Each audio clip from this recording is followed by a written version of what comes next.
Assalamualaikum warahmatullahi wabarakatuh. Alhamdulillahirabbil alamin. Wa bihi nasta'in ala umurid dunya waddin. Asyhadu an la ilaha illallah wahdahu la syarikalah wa asyhadu anna Muhammadan abduhu wa rasuluhu la nabiyya ba'dah.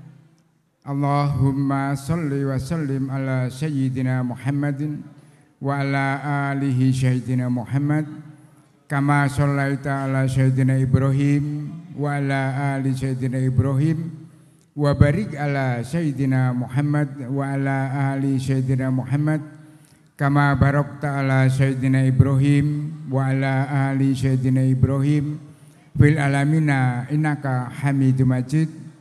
Rabbi shrahli sadri wa yassirli amri wahlul 'uqdatam min lisani yafqahu qawli amma ba'du. Dumateng panjenenganipun para pepunden, para sesepuh pinisepuh ingkang saestu sampun pono ing pamawas, lebdo ing pitutur, kiblat ing panembah ingkang pantes pinundi saha kinabekten. Dumateng panjenenganipun Bapak Suwarji ingkang hanggembani wuwus minangka sulih salira talangi basa saking Bapak Gunawan ingkang satuhu bagya mulya. Sagung para tamu sinedahan kakung Mbah Putri ingkang satuhu dat kinurmatan.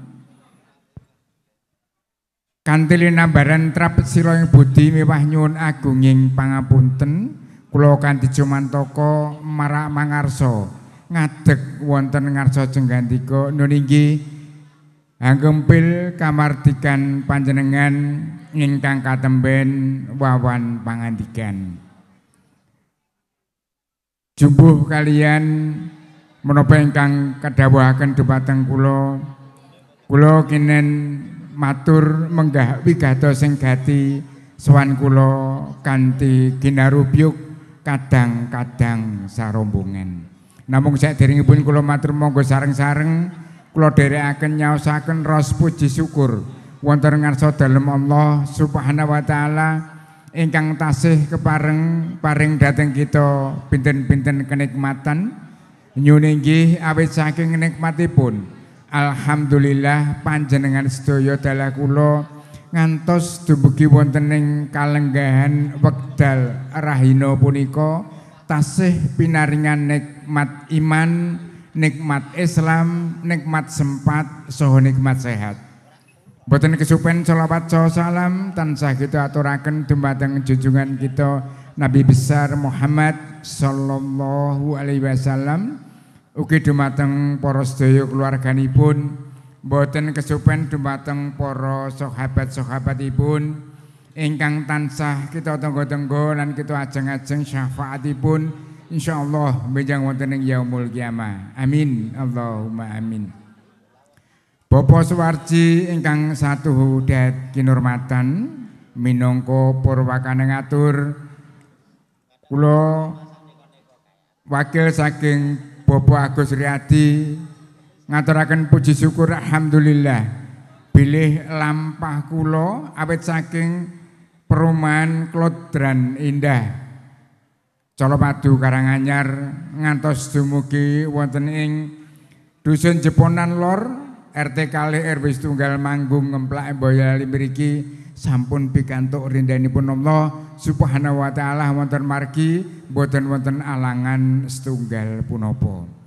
Atur salajengipun Bapak Agus Riyadi nyuwun agunging pangapunten mbok bilih wonten ing jejebahan menika boten kuwawi ngendika piyambak wonten ngarsa panjenengan sedaya menika awit saking kabeta raos bombong saha binging manah ajrih menawi boten saged kawiyos ing lati lajeng namung kahendhek wonten ing madyaning jangga pramila hanyaraya dumateng kula.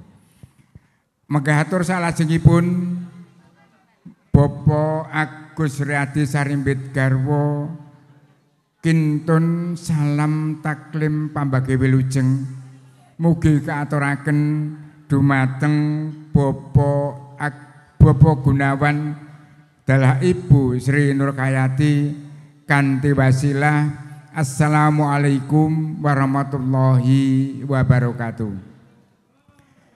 Bapak Suwarji ingkang satudat kinurmatan, atur salajengipun bilih rikala dinten Jumat Pon Surya kaping 11 April warsa 2000 selangkung udakara tabuh 16 sonten wekdal Indonesia Iring Kilen mapan wonten ing dalem Cokro Sumartan Ratan Dr.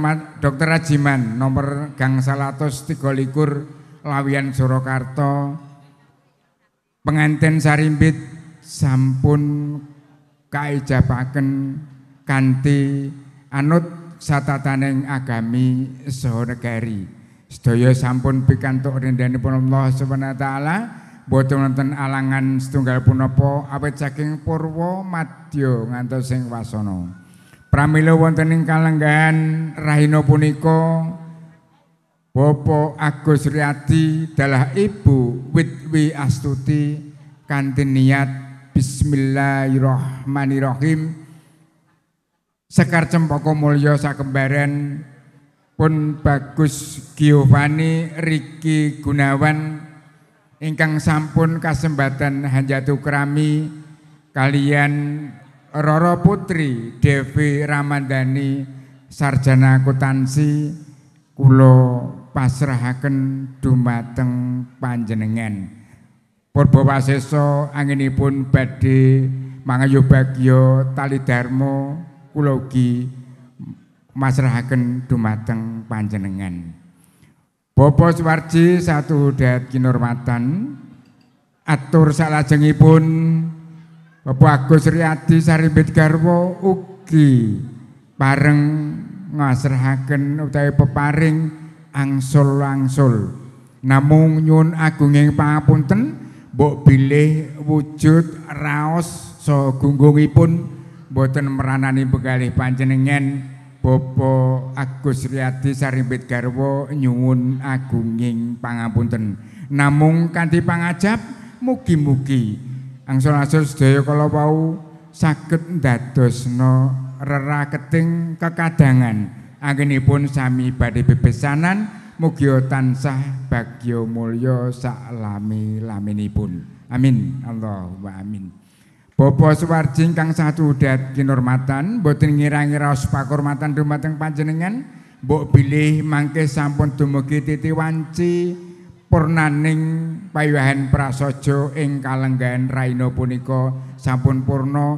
Kula nyuwun pamit wangsul, namung jurung donga pangestu panjenengan ingkang kula suwun mugi-mugi lampah kula awit saking dalem mriki ngantos dumugi dalem sowang-sowang. Mugi tansah rahayu wilujeng boten wonten alangan setunggal punapa.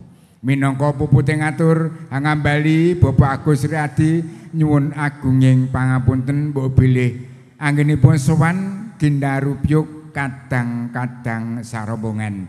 Mekaten ugi kula minangka talange basa mbok bilih anggen kula matur wonten ngarsa panjenengan wonten tutur saha atur ingkang kelantur-lantur kupat janure klapa menawi wonten lepat nyuwun agunging pangapura.